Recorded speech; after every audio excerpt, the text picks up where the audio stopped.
Fortnite pros like Peterbot and Poyo and Clicks and Vino have some insane Fortnite setups that helps them dominate competitive Fortnite.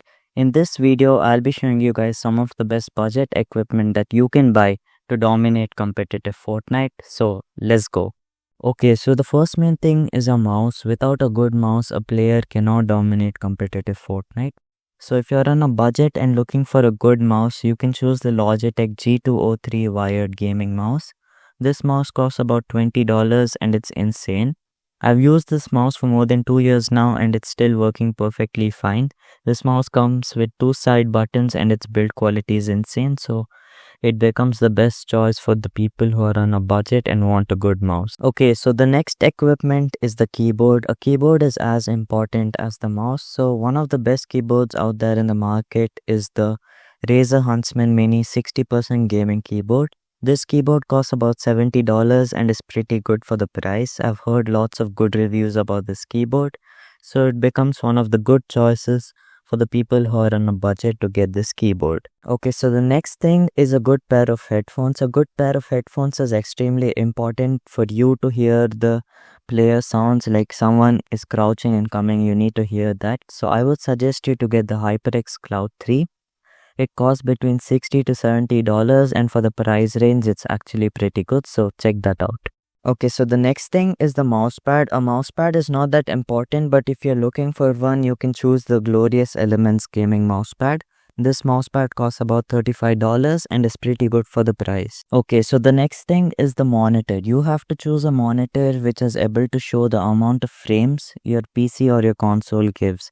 So if your PC gives 165 FPS, then your monitor should have 165 Hz. So the best monitor is the Acer Nitro VA panel 165Hz refresh rate monitor. Its resolution is 1920 into 1080 and costs about $110 and it's really good for the price, so you can check that out too. Okay, so the next thing is the console. If you're on a budget, you can go with the Xbox Series S. It's a pretty good console. This console can give you up to 120 frames per second, which is pretty good for $300, so you can check that out. Okay, so all the equipments which I just showed you were best for base level competitive Fortnite, but if you want to go all in, you'll need a PC. So in this next segment, I'll be showing you some of the best components that you can get at less price and dominate competitive Fortnite too. So let's go. Okay guys, so for the processor, we will be going with the Ryzen 5 7600X processor. This processor costs about $200 and is a pretty good processor and can run Fortnite smoothly, so you can check that out. Okay, so for the next component, we will be going with the GPU, and the GPU is the RTX 3050 by Gigabyte. This GPU costs about $200 and is pretty good for the price and can give up to 200 to 300 FPS in Fortnite, so you can check that out too. Okay, so the next thing is RAM. We will be getting 16 gigabytes of RAM because we need those stable frames during endgame situations. So we will be getting 16 GB RAM from Kingston. They sell 2 8 GB sticks for about $60, which is pretty good, so check these out. Okay, so for the motherboard, you guys can go with the B650 by Aorus. It costs about $180 and is pretty good for the price. And it also supports the previous components which I showed in this video, so check it out. Okay, so the next component is the case or the cabinet. You guys can go with any case or the cabinet, but I would suggest the NZXT Head 6 Flow. This case is capable of fitting all the previous components I just showed you and costs just $100, so check it out. Okay, so the next component is the CPU cooler. For the CPU cooler, you guys can go with this Cooler Master Hyper 212 Black CPU Air Cooler.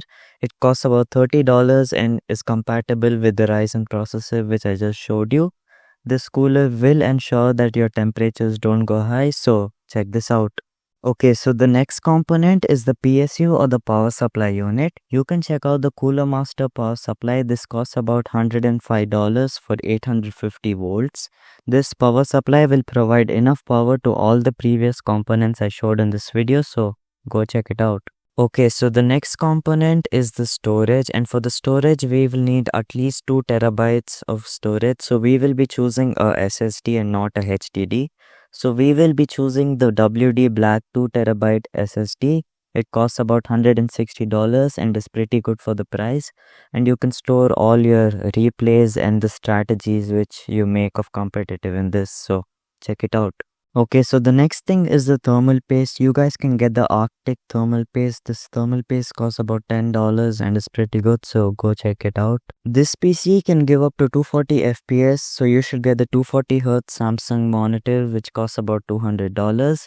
And guys, if you're planning on getting any of the things I showed in this video, go research yourself too, as your choices might be different. You might like different things for the price you pay. Don't forget to like and subscribe. I'll see you in a new video shortly. Bye bye. Have fun.